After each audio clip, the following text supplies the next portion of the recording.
I was a ballet dancer for many years. I don't know, I always liked fashion, but I didn't know what actually I can do with that.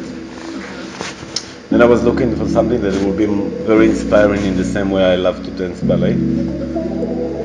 And I think I was very attractive to do that. So I did one collection, and somehow the reaction was fantastic. And this is how it starts. And I prefer the designer will do something really ugly, but with a strong message, that do something really beautiful that reminds somebody else. Because I always say, if you want to be somebody else is already you. Why you have to be that person? We already have one.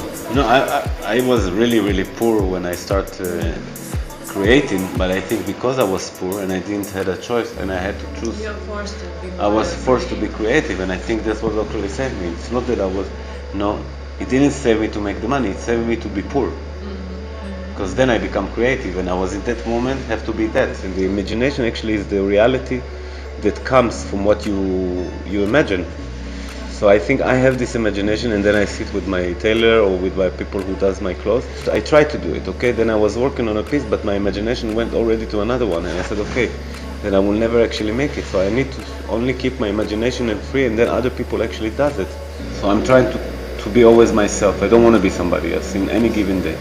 The fashion industry is the second polluted industry in the world right now. Why do you say that? It is. This is the reality. The way it works, you mean? The way everything is. We are polluting the earth with fashion. And I don't want to be a part of it in any given day.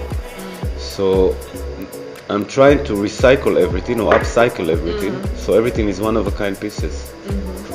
And nothing is actually coming from a new pieces. We don't actually produce nothing to create a garment. We take something that already exists and we make it.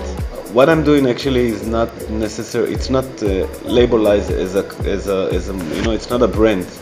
It is a brand, but it's not a brand because it is one of a kind piece and it's only belongs for one person.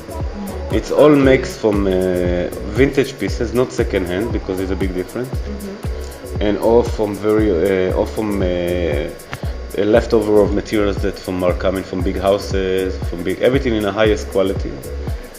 It's a bit like an acting somehow, you know what I mean? I'm trying to put my personality out of the equation of what I'm doing, and I let actually the garment and the pieces and the work itself to speak. And if this is interesting, then I think people will be interested in me. I'm so happy with what I'm doing that I think I think I just inject all the love that I have inside, and I'm okay with that, and it's wonderful.